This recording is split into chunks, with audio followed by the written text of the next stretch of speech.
Oh, this guy's stiff. I'm trying to use some reclaim up. I'm going to use some reclaim up, it's gone too stiff really. I'm making charges.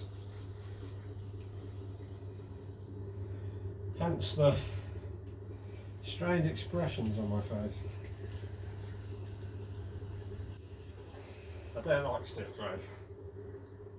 I normally, I'm throwing it at home at the moment, but one of my Winchcombe we use really soft clay. I'm not used to this. I don't normally have to use muscles.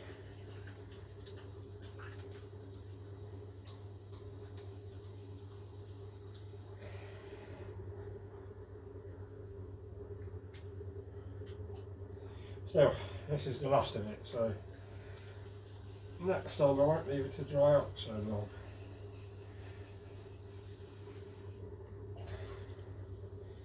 So yeah, these are 15-inch chargers. So I'm making a few of these for my friend Katie, who's going to decorate them for me.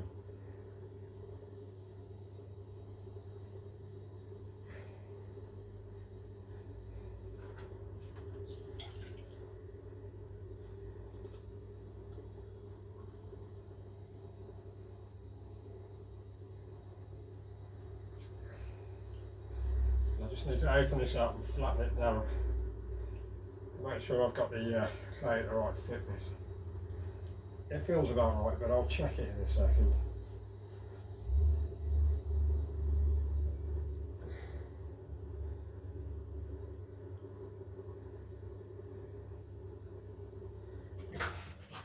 Right.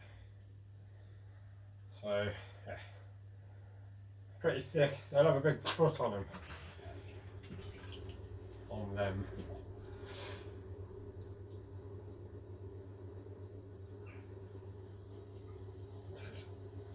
Opening it out, leaving a gentle curve which will then change into the rim. As you can see, this is earthenware clay. So I've been making a bit of earthenware recently at home. This is my workshop at home. And there's some pots that are available on my website. So I've got a brand new website, grimmittceramics.com, and there are some pots for sale on there. It's been a while since I've made any earthenware, but you know, earthenware is what I started making almost 20 years ago. And then I just like it. And there's no scope for me to have a wood kiln at home. We live in a sort of urban terrace really. So I've got an electric kiln, which is that big purple box next to me. I've been firing these in. And one of the things about making these is you've got to make sure the clay's compressed properly. So I'm using this wooden rib just to compress the base. Make sure we don't get any S-cracks. I think for as much as I love earthenware, this clay's rubbish. This stoneware clay we use at Grimmitt Pottery is just beautiful clay to throw with. And so I suppose over the last 11 years working there, I've got really used to nice, easy, forgiving clay. And this earthenware, I don't know, this comes from Stoke-on-Trent and it's not nice to throw with at all. Not for me anyway. I'm spoilt by the Winchcombe clay. We mix our own clay at Winchcombe, and it's two different stoneware powdered clays that we blend with sand and red iron oxide. So, you know, we're able to mix it to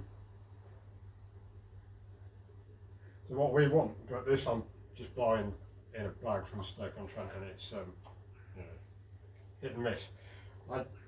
Apart from earthenware clays that come out of the ground, I've not thrown with a commercial earthenware clay that I actually like. Maybe if there's any suppliers out there, prove me wrong. Send me a bag. So just starting to form the rim. These have a nice wide. This one will have a nice wide rim on it. So you basically get two surfaces to decorate. You get the middle of the charger and then the rim. And like I say, I'll give these to my friend Katie, and she's going to decorate them. She's an artist. We've worked together before. We've done some pots together before. So it'd be nice to be able to give her some pots. So I'll cover this once I've turned a foot into it. I'll cover it in white slip, fairly thick white slip, and then I'll let it dry and give it to Katie, and she'll do whatever she's going to do with it, and then you can come back to me, and then I'll do the firings on it. Oops.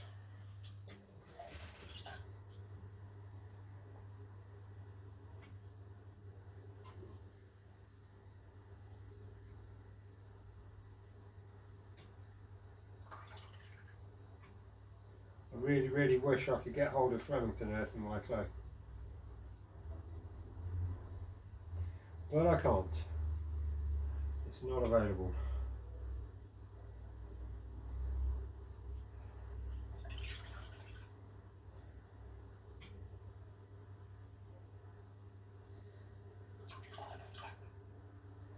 There we go, it's about right. I know it's about the right size because, well, I mean, I've been making these for a long time. I've been making these for over a decade. This amount of clay, I'll throw to 15 inches wide. To make the transition between the rim and the foot, sort of almost like a shallow bowl. And I want the edge to stand up a little bit, and I don't want a really thin edge on this. Also, I don't want it really thick, but it can't. I don't want it tapering to nothing, it just makes them look weak. So yeah, there we go. Just give it an undercut.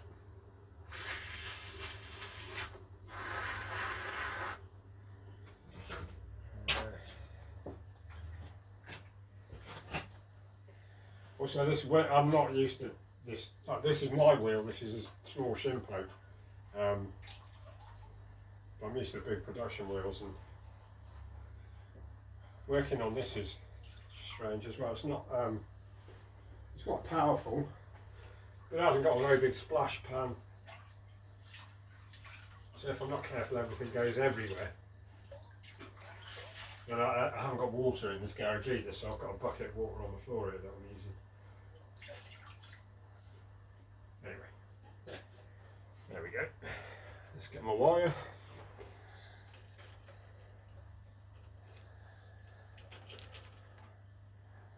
Just going to wire this through, making sure I push down on the wooden back.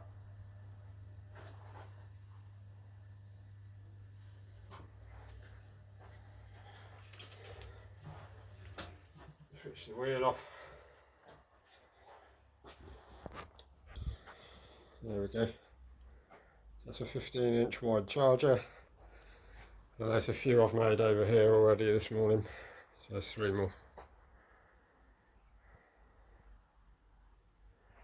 There's my little garden.